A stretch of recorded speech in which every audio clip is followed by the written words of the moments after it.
Hi everyone, welcome back to my channel. I am Sean, and just a super quick video this time about Canterbury Tales by Geoffrey Chaucer.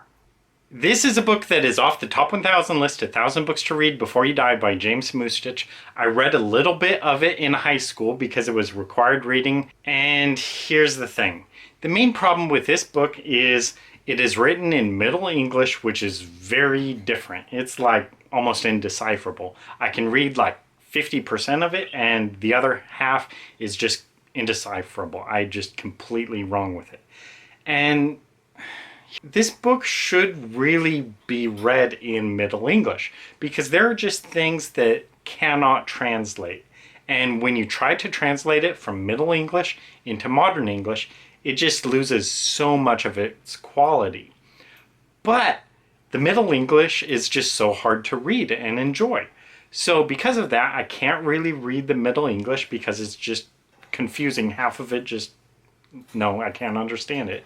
And even if I do like try to read the Middle English, and then if I can't read something, switch over to the Modern English so I can read it, it's just, it goes in one ear and out the other. So when I do that, I just cannot follow along with the story at all, just because everything I read, I forget about it as soon as I read it.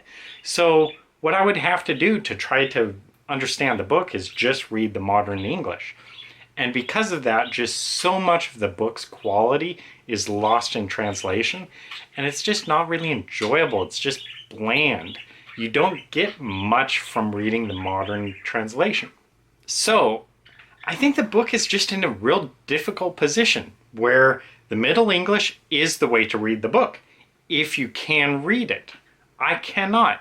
And I cannot read both the Middle English and the Modern English because I just can't remember it. And if I read just the current English, the Modern English, it's just bland and I don't enjoy reading that.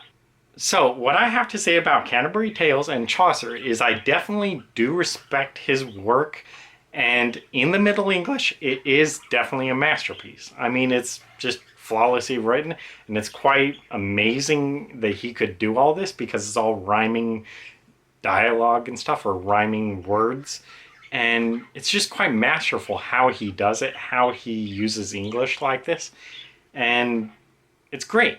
But is it enjoyable to a reader like me? No, I just can't enjoy the book in either the Middle English or the Modern English. It's just not enjoyable. And that's really unfortunate to me. So I don't really know how to rate this book. What I guess I would recommend is reading a few pages at least, or even not, if not even that, read a few lines of it. Read a few lines of the Middle English because it's just unlike anything you'll ever read ever. So it's definitely worth reading at least a few lines or a few pages because it's almost so surreal. I mean, it's English, but it may as well be a completely different language.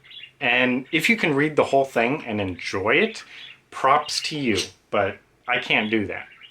I kind of wish the book would just be rewritten like in a modern way, like a completely modern novel, so that modern readers could enjoy it. So that is basically it. It's just a book that's so hard to enjoy now, and I did hope that I would begin to get more acquainted with Chaucer's Middle English as I read, but when I got like 30 pages in, 40 pages in, I was still not learning any of this bloody language. So I don't know, I just had to pull it quits then, but it's definitely worth reading a few lines. It's so distinct, it's so unique, it's unlike anything you'll ever read ever again, but it's still worth reading, and it's quite beautiful in its own way, and it's poetry, it's a work of art really. So props to Chaucer, but I'm sorry I can't read his book. It's just not enjoyable to me, but well done anyway. So that is basically it. That's all I can say about Chaucer and Canterbury Tales. Have you guys read this book? Did you read the whole thing? What did you think of it? Thanks for watching. I'll see you next time. Bye!